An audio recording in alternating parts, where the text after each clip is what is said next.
साथियों नमस्कार। पटना बिहार से मैं अमिताभ कुमार दास, आईपीएस 94 बैच, और आप देख रहे हैं मेरा अपना यूट्यूब चैनल दास बोले बिंदास। क्योंकि जब बुजदिलों ने मुंह में दही जमा लिया हो तो दास का बिंदास बोलना जरूरी हो जाता है। साथियों, खबर है कि मुख्यमंत्री पलटू राम ने बिहार के लाखों सिपाही अभ्यर्थियों का भविष्य अधर में लटका दिया है। जो एनसीएल और ईडब्ल्यूएस के कागजात मांगे जा रहे हैं वे 80% लड़के लड़कियों के पास नहीं है। अब इस वीडियो को आखिर तक दिल थाम कर देखिए। साथियों, ये कहानी शुरू से शुरू करते हैं। बिहार में पिछले साल 21,391 सिपाहियों की बहाली निकली। इतनी बड़ी बहाली मुझे नहीं लगता बिहार में पहले कभी भी निकाली गई थी। तो बिहार में जहां इतनी ज्यादा बेरोजगारी है, घर घर में बेरोजगार है, वहां एक बहुत बड़ी बहाली थी। तो युवाओं में कुछ उम्मीद जगी थी। इसकी जो तारीख थी फॉर्म भरने की वो 20 जून 2023 से 20 जुलाई 2023 तक थी। लेकिन जब परीक्षा हुई 1 अक्टूबर 2023 को, तो शाम के समय से ही ये हल्ला फैल गया कि परीक्षा का पेपर लीक हो गया है। जो केंद्रीय चयन परिषद का अध्यक्ष था उस समय, संजीव सिंघल, जो एक रिटायर्ड डीजीपी है, उसने कहा कि नहीं नहीं, सब कुछ बहुत अच्छी तरह हुआ है, बहुत कदाचार मुक्त परीक्षा हुई है और यूं ही अफवाहें उड़ाई जा रही है। लेकिन 2 अक्टूबर तक आते आते इतने सारे सबूत इकट्ठे हो गए कि 3 अक्टूबर को वो जो परीक्षा थी वो रद्द करनी पड़ी और पुनर्परीक्षा का ऐलान किया गया। संजीव सिंघल मुन्नी की तरह ही बदनाम हो गया। जैसे मुन्नी बदनाम हुई थी ऐसे ही संजीव सिंघल हो गया और दिसंबर 2023 में उसको अपने पद से हटना पड़ा। उसके बाद मैडम शोभा ओहटकर को केंद्रीय चयन परिषद का नया चेयरपर्सन बनाया गया। मैडम शोभा ओहटकर जो हैं, उनकी छवि एक ईमानदार और कड़क आईपीएस अधिकारी की है। अभी वो डीजी होमगार्ड्स हैं। उन्होंने बहुत पत्राचार किया, बहुत पत्र लिखे संजीव सिंघल को कि वो सारे दस्तावेजों का प्रभार, सारे अभिलेखों का प्रभार उन्हें सौंप दे। लेकिन संजीव सिंघल के कान पर जूं भी नहीं रेंगी। शोभा मैडम गृह विभाग में भी पत्राचार करती रही, लेकिन उसका भी कुछ असर नहीं दिखाई दिया। इस बीच संजीव सिंघल पलटू राम के ऐसे दुलड़ुआ बन गए थे कि उनको ऊर्जा विभाग में सुरक्षा सलाहकार बनाकर बुला लिया गया। इधर ईओयू, जो पुलिस बहाली पेपर लीक की जांच कर रही थी, आर्थिक अपराध इकाई जो है बिहार पुलिस की, उसने भी बहुत कछुआ चाल में इसकी जांच शुरू की। बहुत दिनों बाद संजीव सिंघल के कार्यालय कक्ष की चैम्बर की तलाशी ली गई। बहुत दिनों बाद संजीव सिंघल से पूछताछ की खानापूरी की गई। लेकिन जो भी जांच हुई उसमें चौंकाने वाले नतीजे सामने आए। एक बात तो ये सामने आई कि जिस प्रिंटिंग प्रेस से कलकत्ता में संजीव सिंघल ने पर्चे छपवाए थे, उस प्रिंटिंग प्रेस का कोई अता पता ही नहीं है, कोई वजूद ही नहीं है। वो एक कमरे में चलने वाला एक फर्जी प्रिंटिंग प्रेस था। प्रिंटिंग प्रेस के लोगों ने ईओयू को बताया कि पर्चे छापने के बदले संजीव सिंघल ने 10% कमीशन लिया था, 10% कमीशन लिया था। कायदे से इन सब बातों पर संजीव सिंघल की गिरफ्तारी हो जानी चाहिए थी, लेकिन बिहार में कोई काम कायदे से होता नहीं है। पलटू राम खुद माफिया डॉन के जूते चमकाने में व्यस्त रहते हैं, तो संजीव सिंघल की कोई गिरफ्तारी नहीं हुई। उसके बाद क्या हुआ कि जितेंद्र कुमार, जो 93 बैच के आईपीएस हैं, उनको इसका चेयरमैन बना दिया गया, केंद्रीय चयन पर्षद का, सीएसबीसी का।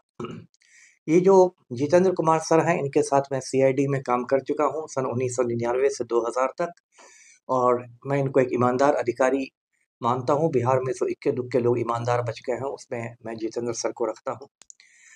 उसके बाद पुनर्परीक्षा हुई सिपाही भर्ती की। इसमें 12 लाख के करीब लड़के लड़कियां सम्मिलित हुए और इसमें से 1 लाख से ऊपर लड़के लड़कियों का चयन हुआ। अब 9 दिसंबर से उन लोग का फिजिकल है, यानी शारीरिक परीक्षा है। आप जानते हैं कि सिपाहियों की शारीरिक परीक्षा भी होती है, ऊंची कूद, लंबी कूद, दौड़, सीना नापा जाता है, बहुत सारी चीज़ें होती है। मैं खुद जब जिलों का एसपी हुआ करता था तो इस तरह की सिपाही बहाली मैंने करवाई है। मुझे अभी भी याद है 1999 में अप्रैल महीने में जब बिल्कुल आसमान से आग बरस रही थी, मैं देवघर का एसपी हुआ करता था और दुमका वहाँ पर रेंज हेडक्वार्टर्स था, तो दुमका के स्टेडियम में मैंने बहाली करवाई थी और बहुत गर्मी थी। मैं सत्तू पी कर सुबह से शाम तक बहाली करवाता था। मुझे इस बात का संतोष है कि बहुत ईमानदारी से वो बहाली हुई थी। आज भी उसको लोग याद करते हैं। उस समय में सिपाही की बहाली दूसरी प्रक्रिया से होती थी। उसमें जो रेंज के डीआईजी होते थे वो उसके चेयरमैन होते थे बोर्ड के, बाकी एसपी लोग उसके सदस्य हुआ करते थे। बाद में पलटू राम के समय में उसकी केंद्रीयकृत बहाली शुरू हो गई और केंद्रीय चयन पर्षद का निर्माण किया गया। तो ये सब बातें जितेंद्र कुमार सर के समय पुनर्परीक्षा में भी ठीक ठाक परीक्षा हुई, पेपर लीक करने की शिकायत नहीं आई और 1 लाख से ऊपर लड़के लड़कियां उसमें चयनित हुए। लेकिन अब उसमें एक नया लफड़ा लग गया है। अब लफड़ा क्या है वो भी ध्यानपूर्वक सुनिए।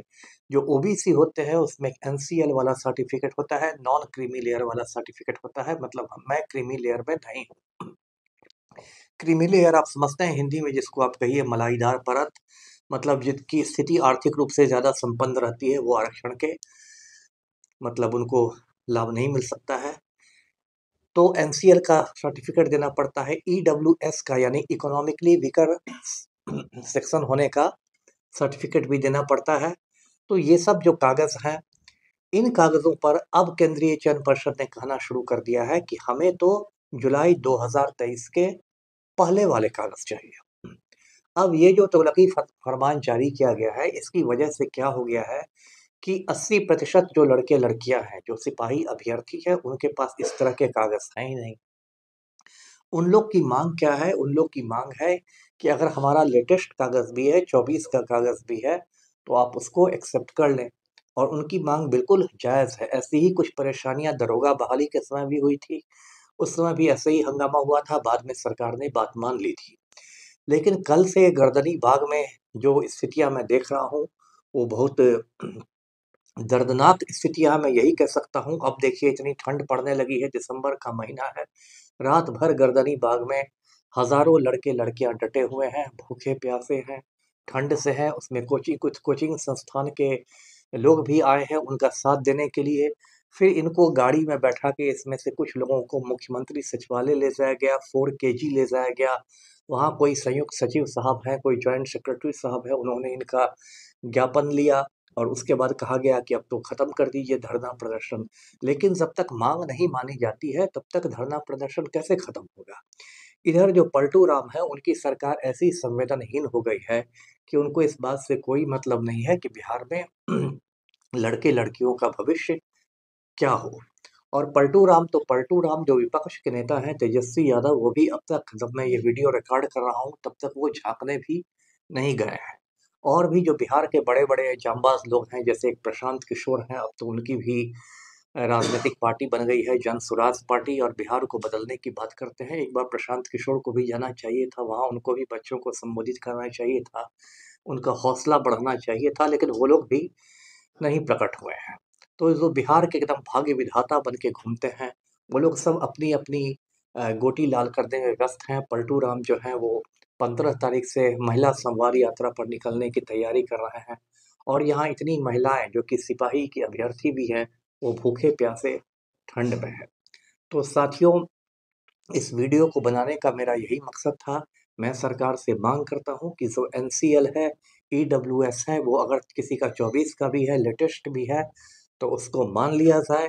क्योंकि 80% लड़के लड़कियों को यदि आप इस आधार पर छांट देंगे तो इनके साथ बहुत बड़ा अन्याय होगा, बहुत बड़ी बेइंसाफी होगी। ये साधारण परिवार के लड़के लड़कियां हैं, गौतम अडानी परिवार के बच्चे बच्ची सिपाही भर्ती के लिए नहीं आते हैं। और जो अभ्यर्थी हैं उनसे मैं अपील करूंगा कि पलटू राम जैसे नालायक मुख्यमंत्री के खिलाफ लड़ाई लड़ते रहिए, मैं आपके साथ हूं। लेकिन इस लड़ाई को बिल्कुल शांतिपूर्ण बना के रखिए, बिल्कुल पीसफुल बना के रखिए और कानून के दायरे में अपनी लड़ाई लड़िए।